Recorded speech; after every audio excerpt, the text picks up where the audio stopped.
Hello, everybody. Hope you're having a fantastic day.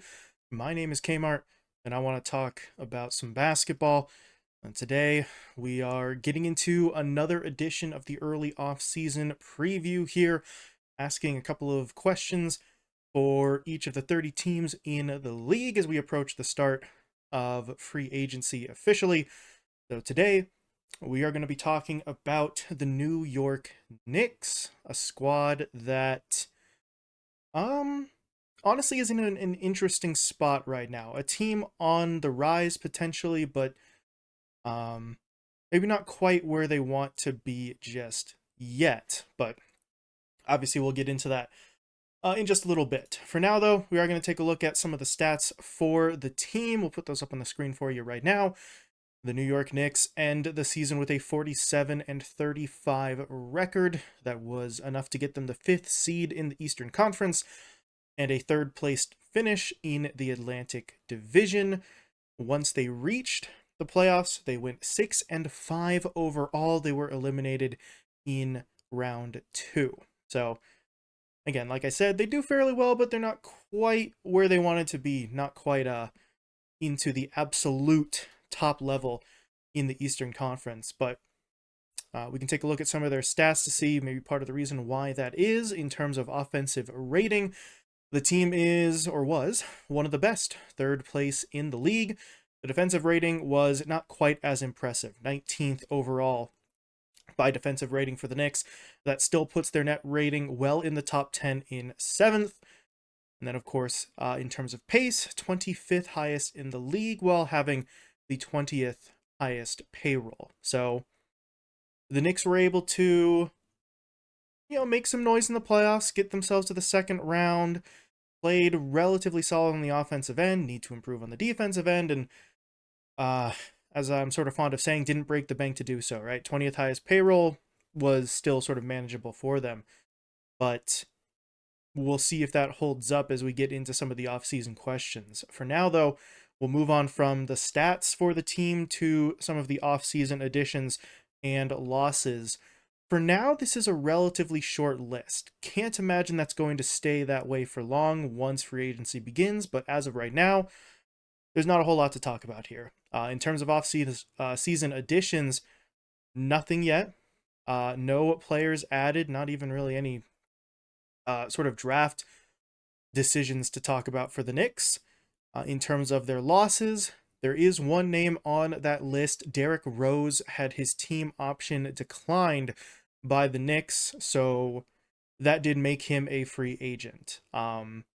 Technically speaking, he could still re-sign with the Knicks. There are some rumors about that he might be coming back for less money than what his team option was going to pay him. So if that does happen, obviously he gets removed from this list and added to the additions category instead. But for now, he has been taken off the roster. I do also want to mention one quick thing here. The Josh Hart situation. He also has a player option, not a team option, excuse me. And if you saw it in the news, there was a little bit of a story because he and the team officially decided to push back the deadline for him to decide on his player option. So I just wanted to sort of point that out because that doesn't really happen all that often. Most of the time, that deadline is kind of set in stone. But the Knicks and Josh Hart decided to push that decision to sometime in the future. So he still has to decide if he's opting in or not. But for now, that keeps him off the list because no decision has been made. And that gets us into the start of our questions for New York here. Question number one is a pretty simple one. Is the current trio of stars that New York has enough for them to truly build around? So, I say trio of stars. Some people might be thinking, well, who's the third guy? You've got Jalen Brunson, you've got Julius Randle. Who's number three? Well, for the sake of this argument, number three is RJ Barrett. His extension is going to kick in this season, which means that the Knicks will be paying the trio of him, Brunson, and Randle a combined $75.7 million. That's a pretty sizable chunk of the team's salary. Is that a strong enough core to lead the Knicks back into the playoffs and into more success. Basically, is this a trio you could build around to get past that second round and maybe make it to the Eastern Conference Finals? It's a little bit tricky to say at the moment. If you take a look at the combined averages for these three, it's not bad, right? In this previous season, the trio of Brunson, Randle, and Barrett averaged 68.7 points. That's more than half of the Knicks' average. Over a third of the team's rebounds at 18.5, nearly half of their assists at 13.1, and they took over half of the team's field goal attempts per game at 52.3. So, the question of whether it's enough to get them that success is still kind of up in the air, but this is a trio that the Knicks are already sort of starting to build themselves around by default, just by virtue of how much of the offense flows through them, how many of the opportunities they do manage to get.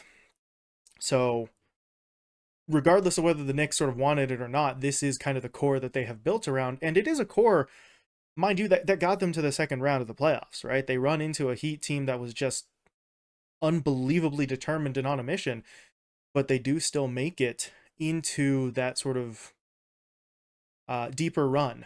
I think a lot of people are sort of wondering if they were even going to get past the Cavs in round one, and obviously they handled that series pretty damn well. So there is certainly something for the Knicks to build on with this lineup, and they've got a little bit of continuity to work with here. I mentioned this kind of similarly to teams like the Hawks, teams like the Sacramento Kings, where a lot of the Knicks lineup is gonna return from the previous campaign. They've got a lot of guys who are still sort of signed up here, and they do have a couple of important free agents. Josh Hart is kind of first among them, but they could retain most, if not all, of their talent. And there's a scenario at play here in which the team simply runs it back with minimal adjustments in the hope that one more year of development and improvement pushes them further ahead and gets them into the ranks of those true contenders, that definitively establishes them within that sort of top 5, top 6 in the Eastern Conference for multiple years, right? But they don't really have much of a choice at this point. They've decided this is the group that they're going to go with, and they just have to hope that Randle, Brunson, and Barrett can get them to where they want to go. But that does lead ever so slightly into question number 2. The Knicks pretty much have an established hierarchy with those three being their top paid players. But that leads me into the question of, do the Knicks have a true point guard? More importantly, do they actually need one? Now, the Knicks don't really have, I think, what we would call a traditional point guard running their offense. Jalen Brunson is more of a hybrid kind of 1-2 guy, and I'd say he leans more towards the 2, towards the shooting guard than the point position. And he is kind of an offensively focused kind of guy. His assist numbers are still good. Let's not take that away from him. But he seems far more likely on any given possession to be focusing more on getting his own shot with how prolific a scorer that he is and has proven to be, than to be a kind of pass-first facilitator, right? The passing game is something that he is talented at, but it's not his primary concern. Meanwhile, you also have guys like Emmanuel Quickley on the roster, who honestly is kind of in a similar scenario. He's not quite as prolific a scorer as Jalen Brunson is, but he's also in that kind of shooting guard, playing a point guard kind of role, which in today's NBA is really not that rare, right? That your primary ball handler is not guaranteed to be your point guard. In fact, for most teams, it really isn't on a pretty sizable portion of your plays. But Quickly's not really a true point guard either, and he's not even really the primary ball handler on most of the possessions that he's in the game anyway. So that's not really his role, and they don't really have someone who sees crazy amounts of minutes who does fit into that role. Well, the thing about that is the team was still third in the league in offensive rating. So no, they don't have a traditional point guard. They don't have that floor general kind of player, right? But they were doing fairly well without someone in that role. They were doing fairly well just having other guys handle the ball for them and run their offense. But there was definitely room for improvement. Taking a look at the statistics for them, they were 28th in the league in assists, just 22.9 per game. And at a certain point, that does come back to bite them in the ass a little bit. The lack of assists, the lack of consistent ball movement did lead to scenarios where the Knicks became, on offense at least, overly dependent on one of those big three, on Randle, on Brunson, on Barrett, to just kind of make a play in isolation, right? To just say, hey, this possession, I'm going to go get us a bucket, and then go out there and attempt it. When it worked, it worked. They looked very, very strong, third in offensive rating, as we've repeatedly said. But when it failed, the team really didn't look like it had a solid backup plan. So there's still maybe your argument for having one of those more traditional pass first point guards, is that you have someone to facilitate less isolation play, less give it to our star player and see what happens. If you do get bogged down in a scenario like that, to have a guy who can go out and run your offense effectively and find you a bucket for themselves or for someone else. So is it a big deal as of right now? I'm not really sure, but it's at least something to consider for New York. And then, of course, moving on to the last point for the Knicks here, a little bit of a swerve away from the strategy, from the big three talk. Question number 3 is, what are the Knicks doing with Evan Fournier? A guy who I have not mentioned at any point in this preview until just now, obviously. And there is a reason for that. Fournier played just 27 games for the Knicks this season, did not factor into the playoff rotation in any way. Now, in defense of Fournier, just a little bit, some of that is due to injury. He was not 100% healthy for all of the year. But some, maybe most, of that is also due to the fact that he had a pretty sizable downturn in his stats and his shooting efficiency, which unfortunately for him is kind of his primary value. Is a shooter, a high volume shooter, a 3-point sort of sniper, and those were the numbers that were kind of down for him. So obviously not fantastic, but he is set to be the 4th highest paid player on the Knicks roster for this upcoming season. He is due to make $18.8 million. And it just doesn't seem to make sense to keep a guy for that amount of money that you really don't intend to play all that much. And well, moving Fournier is probably the best call for the team right now, which is really unfortunate because I mentioned his value was sort of as a 3-point shooter. He was meant to be the solution for the team's concerns with their 3-point shooting. In this last season, they ended up taking the 8th most 3-pointers in the league. They were just 19th in their 3-point percentage, though. So they take a lot of threes. They really weren't making too many of them. Evan Fournier was supposed to be the solution. He was the guy who can go in and make your 3-pointers at a pretty consistent clip.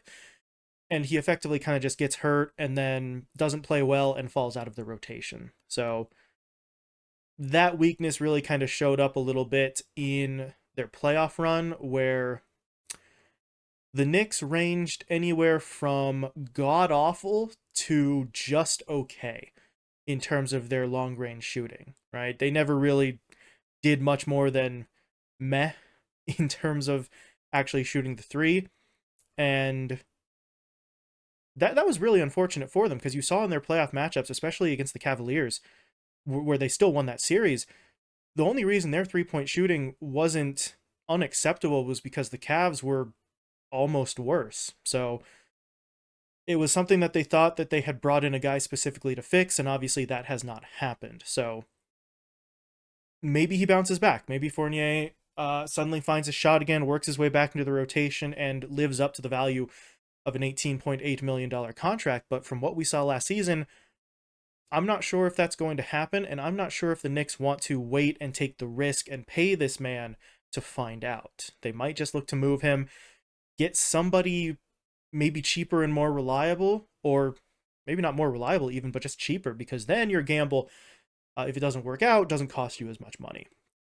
So we'll see what direction the Knicks look to take things here, if they look to move Fournier at all, if they look at a traditional sort of point guard, and just what we see from that trio of Brunson, Randle, and RJ Barrett. But that is going to do it for the preview here for the Knicks. So let me know what you think about this lineup. Is what they've got right now something you feel comfortable with and confident in moving forward?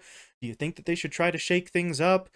If they do look to move someone like Fournier, where does he go, and what do you think that they can get back for him? So, like I said, let me know your thoughts. Other than that, though, thank you all so much for watching, and I will talk to you later.